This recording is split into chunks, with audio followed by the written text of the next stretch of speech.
પરંતુ કપટી દુર્યોધને કપટ કરીને રાજ સતાએ છીનવી લીધી. એ જમીનની માગણી કરવા બદલ અમને યુદ્ધનું આમંત્રણ મળ્યું. આ આમંત્રણમાં તેનો મદદગાર મહાબલી કર્ણ થયો. કોઈ દિવસ નહીં અને કદી ન ગભરાતો આ અર્જુનનું મન આટલું કેમ ગભરાય છે? શું કર્ણ સામે યુદ્ધ ખેલવાનું છે એટલે? નહીં, કદાપી નહીં. ડરતો નથી હું કોઈથી, ડરતો નથી હું કોઈથી. ભલે કર્ણ સામે આવે, એ વીરની વીરતા સામે કદી કોઈ ન ભાવશે. છે કુશળ શસ્ત્ર વિદ્યામાં સંપૂર્ણની ટેક છે. હરાવે અર્જુનને એવો કર્ણ યોદ્ધો એક છે.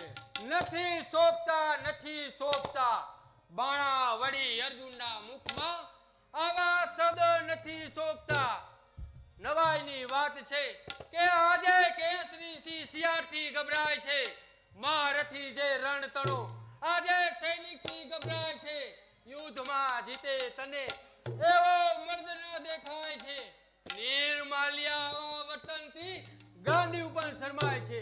કોણ? સ્વર્ગના અધિપતિ દેવરાજ ઇન્દ્ર. આ કુંતી પુત્ર અર્જુન તમને પ્રણામ કરે છે. આશીર્વાદ દેવોના આશીર્વાદ તો ઘણા લીધા, છતાં અર્જુન પોતાને કાયર અને બીજાને વીર માને છે. નહીં દેવ, મોટા ભાઈ યુધિષ્ઠિર એ અર્જુનને યુદ્ધ કરતા અટકાવી રહ્યા છે. એટલે કપટી કૌરવો એ મનમાં મલકાઈ રહ્યા છે અને પાંડવોને કાયર ગણી રહ્યા છે. યુધિષ્ઠિર અહિંસા પર જાય છે, તેથી દુશ્મનો તેની હાસી કરી રહ્યા છે. તે કાંઈ સમજાય છે? સમજુ છું દેવ, બધું સમજુ છું.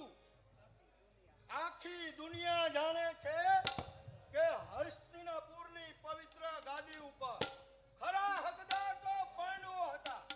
પરંતુ કપટી દુર્યોધને મામા શકુની સાથે શતરંજના એવા દગા ભર્યા દાવ ખેલ્યા, અમને વનવાસ મોકલ્યા. હજી પણ એના મનમાં સંતોષ ના હોય. લાક્ષા ગૃહમાં અમને જીવતા સળગાવવાનો પ્રયત્ન કર્યો. દેવ, છતાં અમે અમારો ધર્મ ચૂક્યા નથી. અમારું જે છે એની માંગણી અમે વિનયપૂર્વક કરી છે. પરંતુ કપટી દુર્યોધન એ પોતાની એક તસ્સુ જેટલી જમીન નહીં આપી આવી પ્રતિજ્ઞા લીધી છે. એનું કારણ કે પાપમાં પડ્યા સિવાય પુણ્યનો ઉદય થવાનો નથી. એકવાર ઘોર સંગ્રામ થયા સિવાય મહાભારતનો ઉદ્ધાર થવાનો નથી. હોશથી સંગ્રામ ખેલો, દેવતાના દ્વાર છે. અર્જુન તારી સાથમાં ગાંડી ઉતરો રણકાર છે. પરંતુ દેવ, તેની સાથે મહાબલી કર્ણ છે. અર્જુન પાસે કણ લાચાર છે. હા, લાચાર છે. પરંતુ મોટા ભાઈ સંપ અને સુલેથી કામ લેવું એવો નિર્ધાર કરીને બેઠા છે. નિર્ધાર સહાય જૂઠો છે. સંગ્રામ સિવાય કૌરવો તમને નમતું નહીં આપે. જાણું છું દેવ. હું જ્યારે મહાયજ્ઞમાં ગયો ત્યારે ત્યાં ચર્ચા ખૂબ વધી અને યુદ્ધના વાદળો ઘેરાણા. તેમાં તેનો સાથ સહકાર એ અંગદ દેશનો રાજા કર્ણ થયો અને એ કર્ણે આ અર્જુનને મારવાનું બીડું ઝડપ્યું છે. તેથી શું થયું?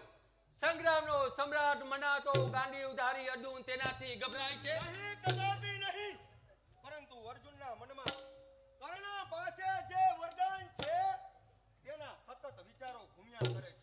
શોભી રહ્યા છે દેહ પર કવચ અને કુંડળ જ્યાં સુધી વરદાન એ હયાત છે.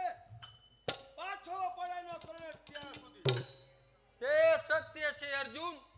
તે સૂર્યનો વરદાય પુત્ર છે. જન્મતા જ કવચ કુંડળ આપી સૂર્યએ તેને અમર બનાવી દીધો છે. તેથી જ બધા તેની પર વાર કરતા અટકે છે. ન રાજથી ન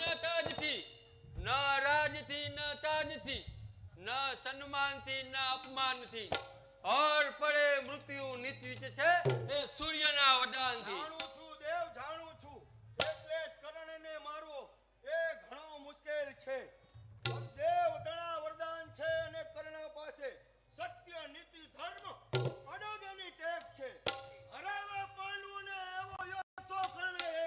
તો કહો વીર અર્જુન, હું તમારી માટે શું કરી શકું? કોઈ ઉપાય કરો દેવ.